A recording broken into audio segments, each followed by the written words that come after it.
On. Hi, welcome to the Fit Rats workshop called Fearless. I will be your presenter for today. My name is Allie. My background is I am an amateur figure bodybuilder. I am a gym rat. I go to the gym every day. I am also an educator.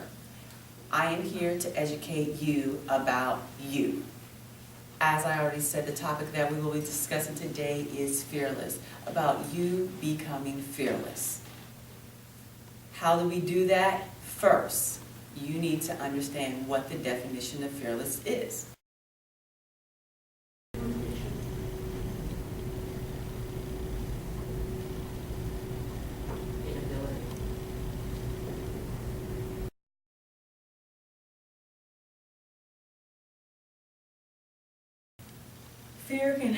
Fear can also be just getting in front of people, individuals that you don't know, being a presenter and wondering what are they going to think, are they going to like me, am I going to be able to follow through, am I going to mess up? We as individuals experience fear all the time. And so that is what today's presentation is going to be about. It is going to be about becoming fearless. Yet before you can become fearless, first of all, you got to be able to tackle and know what fear is. The definition is, like someone in here said, being afraid. It is being scared. Apprehension. Okay, you're apprehensive about what is. Yeah, hesitant to be. Thank you. Good job. All right, to dread something. All right, knowing that it is coming in its extreme form, which a lot of times we tend to think of. We never think of the fear when it makes you something makes you jump because you're scared in your life. But the one that we tend to think of when we think of fear is the extreme version of terrified, something that almost makes it's like a gut-wrenching pain. It's like you are free, you freeze, you are ready to run instead of fight. Sometimes people do fight. All right, but that's the one we tend to think of. And then, of course, fear also comes in the form of expectation and worry. The worry that maybe something could happen. And that, of course, leads to fear, the expectation, because that's what fear is. Fear is like an expectation of something bad or unpleasant happening to you. Yes, ma'am. And what did you say? Yes, ma'am. Yes. Fear could be an obstacle in your life, not being able to feel as if you can overcome that obstacle. Okay, yes, fear can be an obstacle. Fear can be like something that you don't feel you can either get around or you can get over. It's just literally the effects. Now let's start talking about the effects of fear. People experience fear in many diverse different ways. And even after they experience, how it affects them can be also just as different and diverse. One, vulnerable. When we experience fear, at times, we can feel weak, open, exposed. Also, questioning our worth. Am I good enough? Can I be good enough? Why not me? Why them? Why didn't I get it? Am I not good enough? Again, us questioning who we are and our self-worth. Doubts. Doubts. Oh, thank you, ma'am. That's a very good one. Exactly. Doubting ourselves. Not being confident in ourselves and who we are. Questioning our abilities. Oh, ma'am, thank you. Thank you very much. Thank you. You're welcome. And then also shame, that feeling of embarrassment. Shame at times can be, I think, one of fear's most potent feelings or effects that it can have on us. It's a very, very strong feeling and something I think that can be very lasting and depending on the individual can be damaging to the point of where it even affects our ability to move forward. It can leave us stuck. It can affect us mentally as well as physically. So shame is a very, very potent effect of fear. Lack of courage. Lack of courage. the ability to want to do, to feel strong, to want to do. It will make us feel weak. Another key term, weakness. Being afraid to take that next step.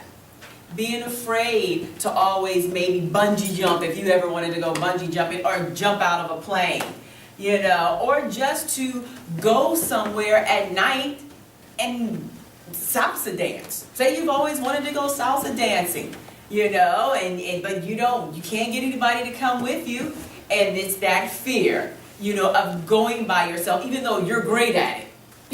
You know, but instead of you going out somewhere nice to experience, you know, that love that you have within yourself, you'll just stay in your home, turn on the TV, you know, or put on your, you know, your favorite song on the radio, you know, and then you salsa dance in your kitchen instead of going out and experience what, you know, the joys that you could have experienced outside in a different type of environment.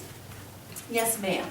So it's ideally a sense of being within a comfort zone, but it's because that fear that puts you in that comfort zone. You know, it's like when you say lack of courage, it's like dangling your toes off the edge of a curb and not thinking you can step off there because you don't know if you're going to step in a puddle or if you're going to step on the pavement. Exactly. Solid surface. Exactly. And again, what it does is actually keeps you from moving forward. Exactly. And to a point where it can actually make you stagnant. You know, and you're right, it makes you comfortable. You are comfortable in your zone. And it's because of fear, instead of you doing it by choice. Because that's the difference between choice and the inability to make a choice. Fear takes that ability away from you to choose to be in your kitchen salsa dancing instead of going out, you know, and enjoying a dance with some nice, attractive young gentleman or pretty female, you know, and experience the life or that happiness that salsa makes you feel. Very good. Yeah, yes, absolutely, ma'am. Thank you, absolutely. Now, something about fear that you should understand, that fear is a very powerful and complex feeling. We actually just talked about fear and what we know it as. I guess you could say the general definition of fear. But because it is so complex, and because it is such a very powerful and strong emotion, it can come in different ways. How does it manifest itself in different ways? Nervousness, becoming jittery. It'll make you unsure, you know, above your bearings, your surroundings, of yourself, of the outside world, also your world. Greed. People don't realize it, but greed is a form of fear.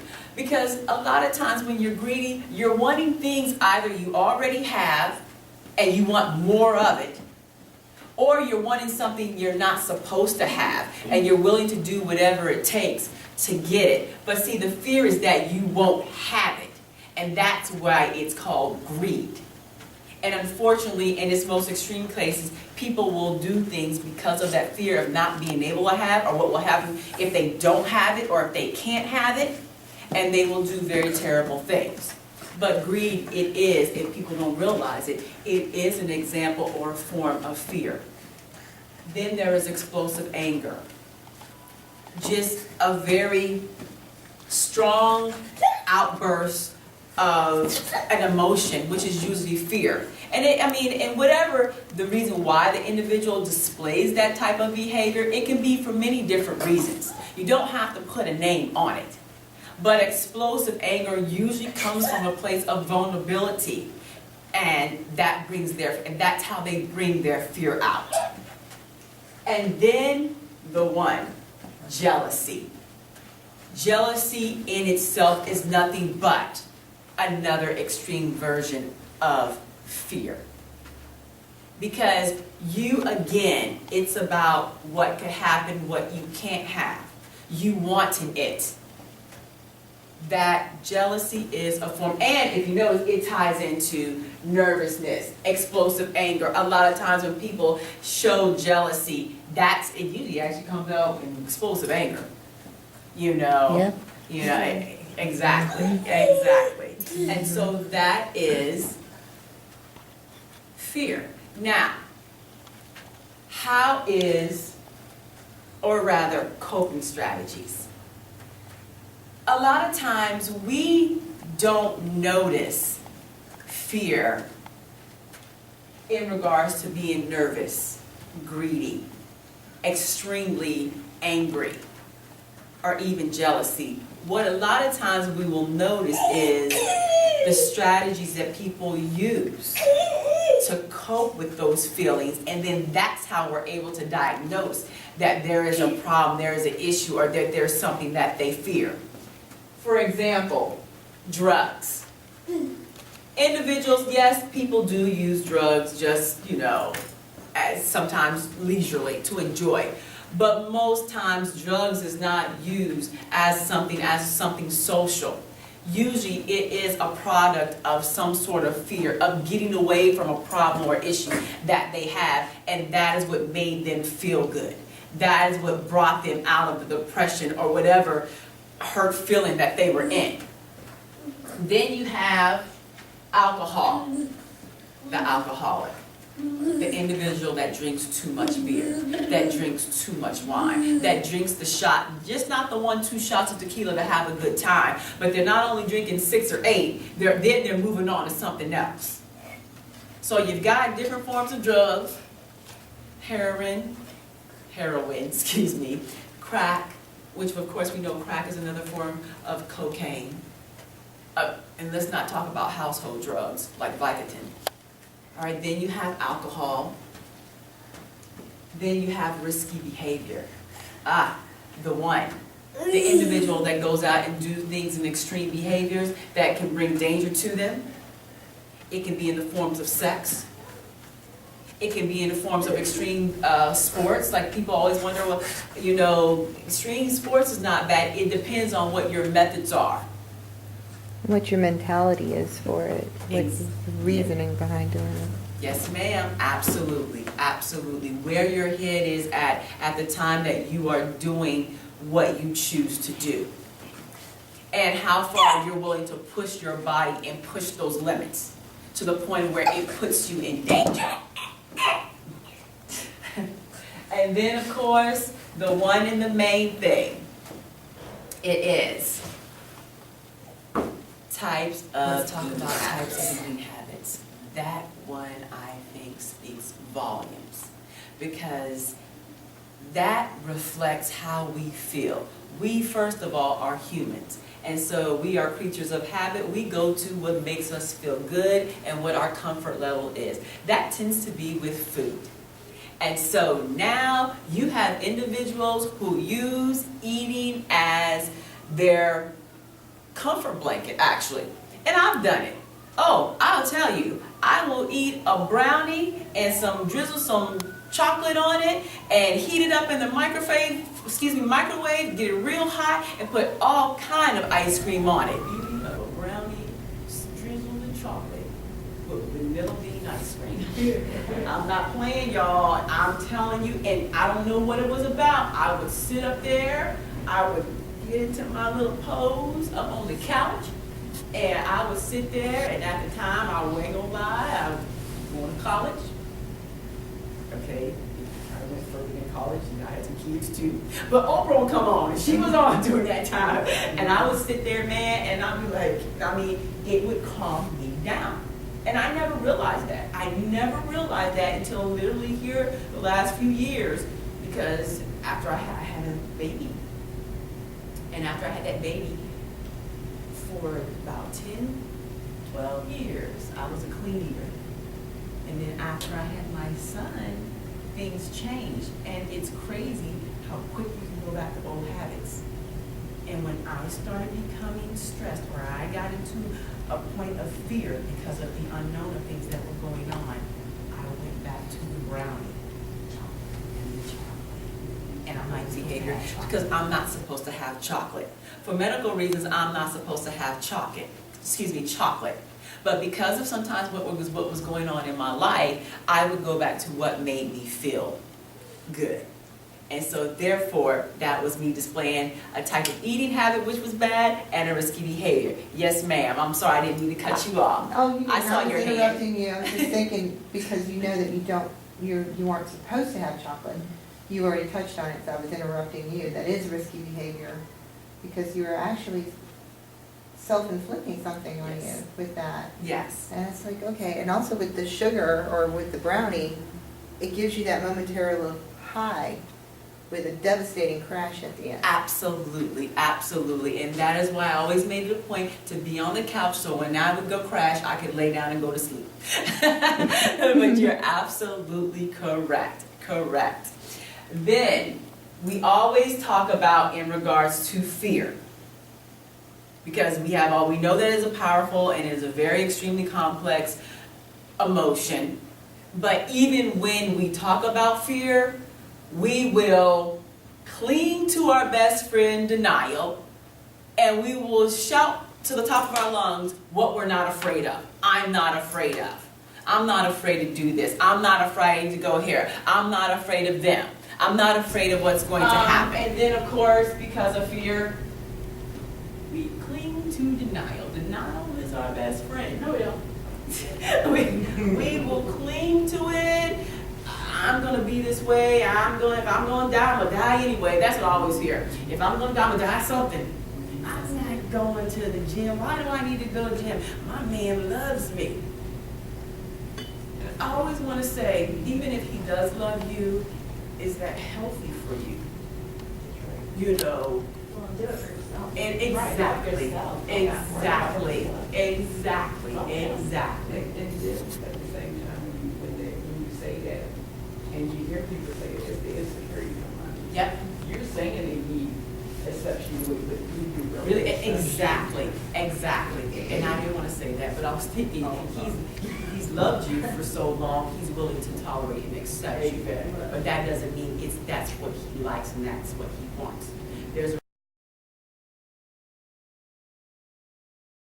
something I remembered and I realized was instill fear. Something that as females we've experienced since here. As females, girls, and women, there has always been certain types of fear instilled in us, intentionally and unintentionally. It happens as women when we're carrying children. It happens as little girls. College, if you go to college, or when you're in your 20s. But somewhere along the way, fear has been instilled in us, and it's repeatedly instilled in us. Even through media now, it can be instilled in us. Sometimes intentionally, like if you watch a talk show and you're like, hey, you know what you need to know as a single woman living on a college campus. You know, and then sometimes unintentionally from the shows that you watch. Even the cartoons, if you pay attention to the cartoons sometimes, for females or young girls, there are certain things that are put on there. There is, depending on how the female is portrayed or the little girl is portrayed, there is a fear. Can you all tell me what certain types of fears are instilled in our population? You don't have to raise your hand. You guys can just blurt it out and I'm good. The fear of not finding Mr. Right, your Prince Charming. Okay, yep, that exists. Not being pretty enough. Not being successful enough, to meet, society's Expectations, yep, acceptance and expectation, absolutely. Any others? Oh, come on, you guys, there are a whole lot we got going on. Domestic. The fear of not being able to take care of your family and your husband won't, whenever you find that Prince Charming, and your kids. Just making sure that you handle everything as a woman. Yep, and your house is speaking. Thank you. First, it was the perfect mother that stayed at home. I'm not that old, but like, what's it? there. It has been me trying to rebuild myself and of trying to reestablish parts of the old me, get rid of the bad me, you know, and the things that made me weak, and to literally, mentally as well as physically, you know, inside and outside, to literally rebuild myself and to conquer these fears. And I won't lie, I talk to myself. Even like someone mentioned pretty, every day. I get up and I ain't lie. I look in the mirror and I be like, girl, you's doing it today. I wink at myself. If I'm really feeling funny, you think I'm cute because you will, and she's like, Mom, are those lips on your mirror? And I do that. I have to do that. Because I learned, and see, people say it all the time, if you don't love yourself, how do you expect somebody else to? But here's the thing, you can say that means nothing. We've never been taught to love ourselves. Right. And being taught, you have to physically do things to love yourself. And I do. Every once in a while, and I'm gonna tell you, I am not no lace and silk person. I am a straight up cotton girl, always been, always will be, because I feel comfortable. But every once in a while, when I want to feel sexy, up under my gym clothes, if you see me walking a certain way in the gym, it's that lace. I'm not lying to you. I'm just saying. I will do that. Now don't get twisted, because sometimes I'll be mad on leg day. I'll be like, what was I thinking? I'm like, oh gosh. You know, I'm like, you know, but I'm just saying, I will do that for myself, because I've realized that I have got to love myself. But that's been my journey through self-healing and self-loving myself.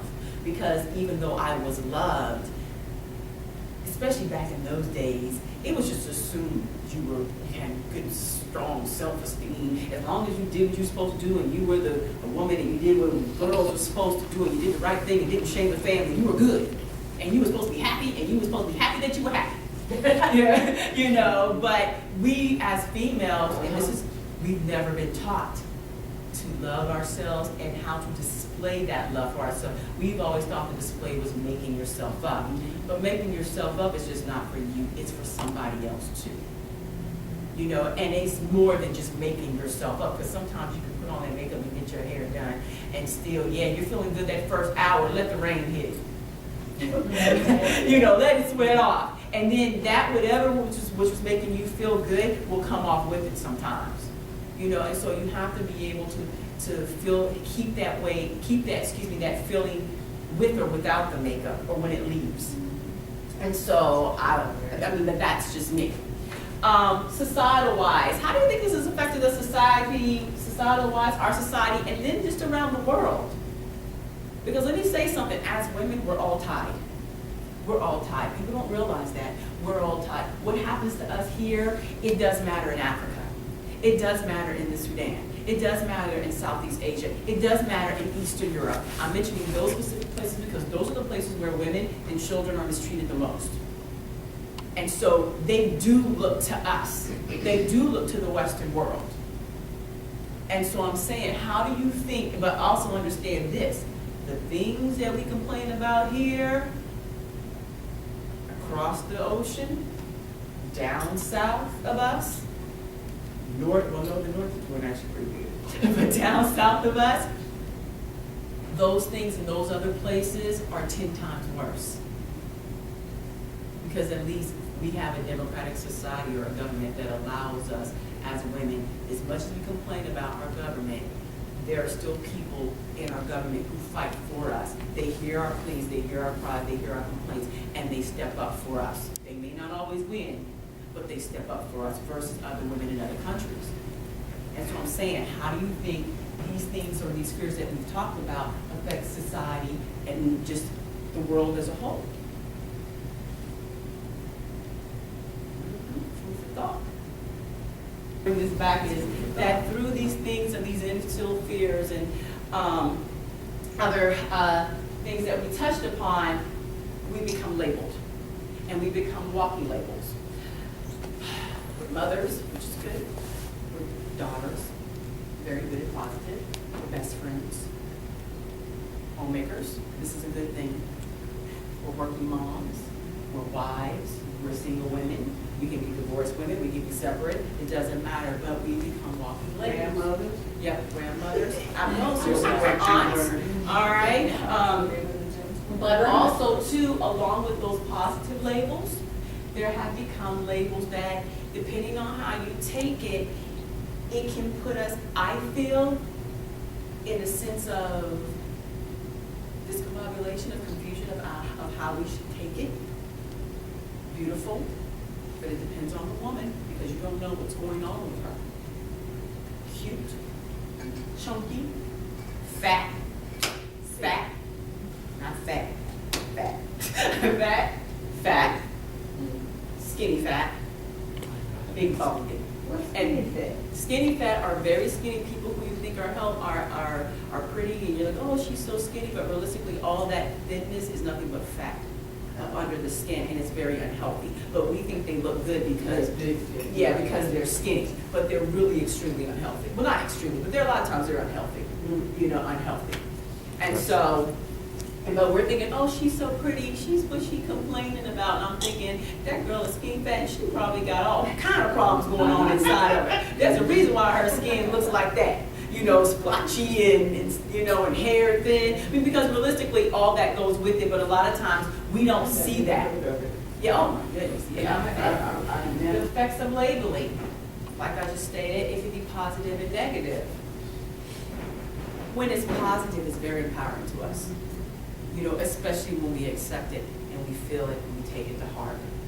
But it can also put us in the realm of being classified as being extremely weak. Physically, just in general, In general, we are the weaker vessel, we may be the weaker vessel, but not but the way the world thinks. of not the being way the weak. way, Right, because we are strong. Men could not have that. exactly, that's what I'm saying. And not only that, the problem with being classified as a weaker species instead of just being different, there's nothing wrong with being weak, but that doesn't disqualify me from being able to do the same things that you do. Right. And I think that's been the problem, is that being classified as a weaker species has been the reason for us as being abused, or for not being allowed to do things.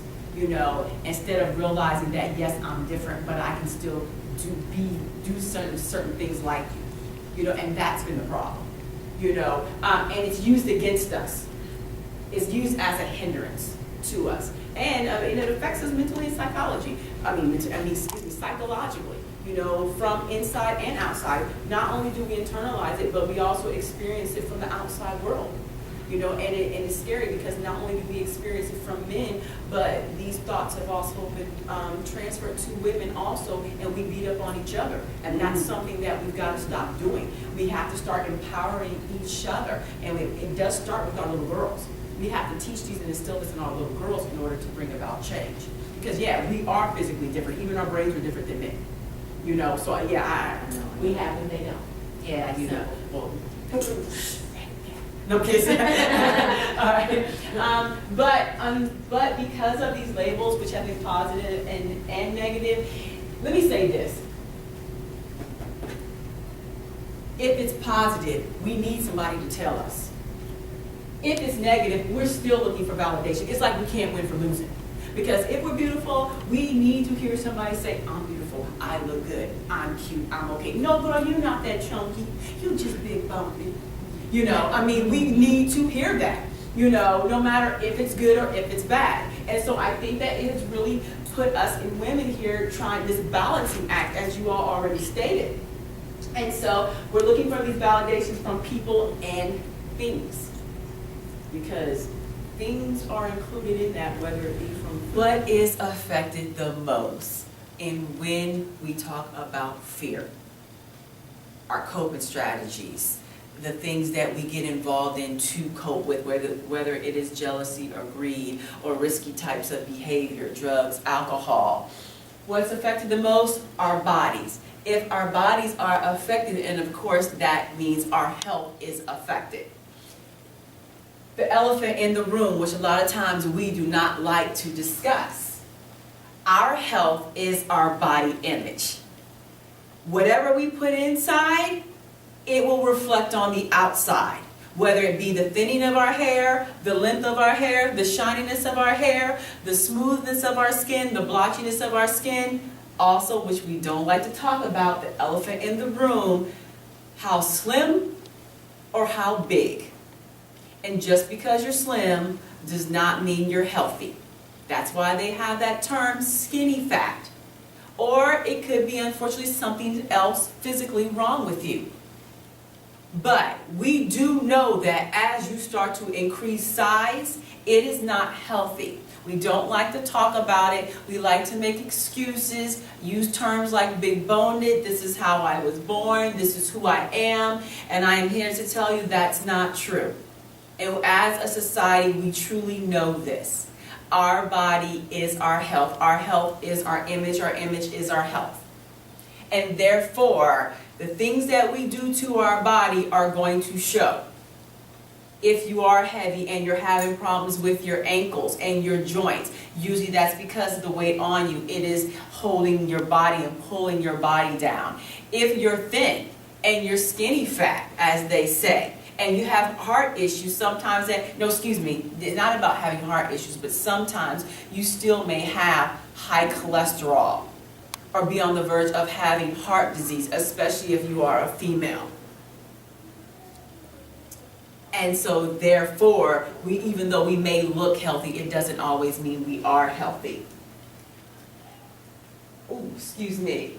So, what have we started doing? We run from what helps from us. We've become a society of runners. We run from what can help us be healthy, what can make us be strong, what can put us on the threshold and the path to becoming fearless individuals.